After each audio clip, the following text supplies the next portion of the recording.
Okay, for today's session we are working on how to fix the lazy glutes. We've got a lot of people talking about lazy glutes and their glute muscles not firing and they're struggling to get them firing. So I'm going to show you 3 things today that I want you to work on to try and get those glutes firing. Now these exercises are not really glute strengthening, it's glute activation or firing them up. So it's stuff that you need to do pre-glute strengthening. You know, we do a lot of glute strengthening exercises with like one-legged squats and step downs and physio lunges and working on leg pressing and squats and deadlifts, lots and lots of glute work, but a lot of people are doing these exercises without their actual glute firing or working properly. So we're going to bring it back a stage and get you working on the firing or the activation level to get those lazy glutes actually working, so then when you go do these other high level exercises, they're working for you and your body's not compensating, or your back's not compensating, or your hamstrings are not compensating for the fact that your glutes aren't working, and you can get the most benefit out of those exercises. So let's start with the first one. My favourite one is actually a glute ham sort of leg lift. So what I want you to do is down onto your front, and with this one, what I want you working on is one side at a time. Very important that you work on one side at a time, not two. A lot of people have a lazy left or lazy right glute, depending if they're left or right footed. And what you've really got to focus on is making sure you've got one hand on that glute. And we're talking about the glute max. Now remember, the glute max muscle, it works on demand. It's a very complex muscle, very powerful muscle, but it works on demand. It usually works when there's enough load, enough recruitment, then it'll fire up. So a lot of people, they'll raise their leg and their buttock, mine's actually working, but their buttock doesn't work, so they raise their leg and it's all floppy in here. Okay, so we've got to get that glute pre-firing by activating it and trying to get your brain switching it on. So what I want you working on is trying to make sure that your glute is fired before you raise your leg. So it's a leg raise, but let's walk you through it. First things first, you can't be in this extended position, otherwise your back's going to fire up all the time. You've got to be in neutral. So what I want you to do is make sure from here, you just do a little tilt back. So you're just flattening that curve out a bit from hyperextended to a bit of flat. And that means you have to bring your pelvic floor on to get your TA on, get that transverse abdominis working.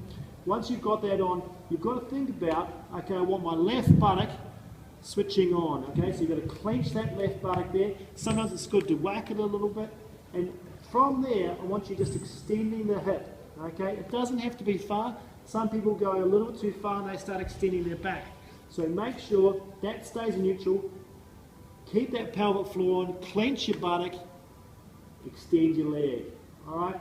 And you can hold it there for a good sort of 3 or 4 seconds to get that activation, even up to 10 to get more activation, more endurance in it, and then release and down. And I like to have my head here so I can concentrate, really think about it, pelvic tilt, pelvic floor on, TA on, clench my buttock, raise my leg, hold it there, get some really good activation, and down. And I'd work on about sort of 10 repetitions in a set, get a good 2 or 3 sets out before you move on to the next exercise. So that's your glute activation for prone glute ham raise.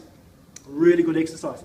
The second one is going back to a little bit of Pilates, going into doing bridges. Now, listen, these are very low level exercises, but they're great for activation. They're great for getting those lazy muscles switched on. Right? So when you're in this position, again, you're going to do a bridge. But a lot of people do this wrong. They go up there and they're using their back and using their hammies, and their buttocks still floppy and doing nothing. You've got to get that hip extended. And some people are so tight anterior in the front that they can't extend. So again, you've got to loosen that up to make sure that's nice and loose. But what I want you working on again is focusing on, I've got to do hip extension. My glute max is going to work in hip extension. So when I extend my hips, not when I extend my back. Alright, so get that spine in neutral. Now to get your glute firing, the trick in the bridge to activate and fire your glute is think about pushing your heels down through the floor. Don't think about, oh, I've got to lift my hips up. Push your heels down through the floor, and as you push down, my load is through the heels. I've got to clench my buttocks as though you're squeezing them together and extend the hip and push down at the same time. So I arrive there with my glutes on, my hammies are really working, but my back's really happy. And then lower down through your glutes and your legs so you arrive back in a neutral position. Now, to make that work harder, what I like to do is get a TheraBand around both knees here, so I'm pushing out against the band. All right? When I push out against the band, I'm going to fire my lateral rotators deep inside the hip to stabilise the hip.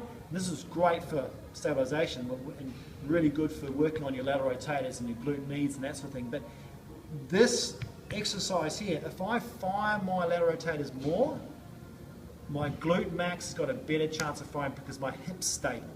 Okay, so this exercise, you'll feel it burn more, and you think, oh, I'm working in here more, but it actually allows you to fire your glute max more. So from here, I'm pushing out against the band, I'm still parallel, and I'm going to push through my heels, clench my buttocks, and really squeeze through here, maximal squeeze through here, not through here, and then lower down to the floor. You can actually advance this if you want, so you can move into the next sort of stage exercise where you're doing ball hip extension. So it's just hip extension on a ball. Some people, you see these, they're on a bench and they've got weights and doing hip thrusts. This one here, when you're doing this exercise, be careful that when you push up, again, you're not trying to extend your back. So what you can aim for from here is making sure as you push up, you make sure that pelvis stays neutral. So I'm just tilting my pelvis back because as I come up, I want to extend my back and I don't really want to do that.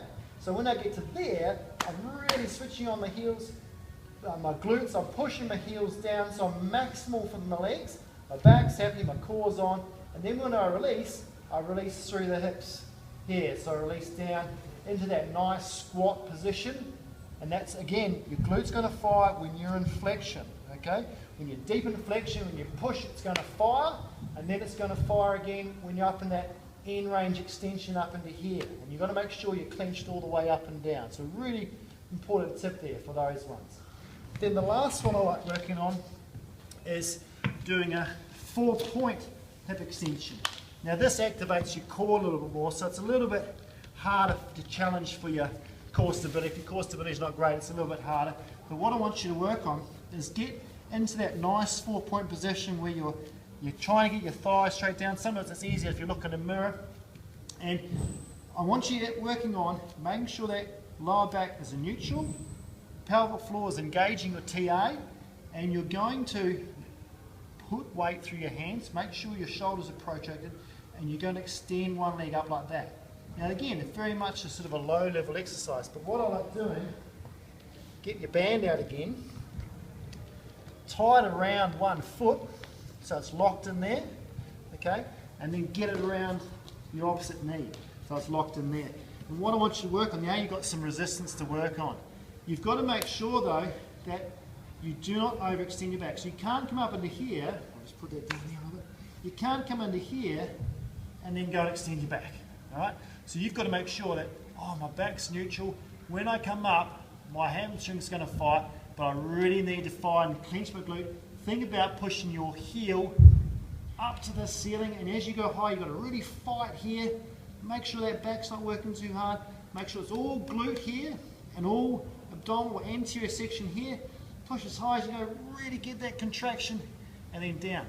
So it doesn't have to be a heavy load, and it's definitely not a heavy load like you would doing a squat or a deadlift, but you're getting really maximal workout on the glutes because you're contracting and squeezing as much as possible over a long period of time, over that sort of 10-second period. So work on those 3 exercises, and that'll start activating your glutes, stop you sort of having them too lazy when you do your normal exercise, and then you'll find that you'll get better control, better activation, and those strengthening exercises that use your glutes actually work for you.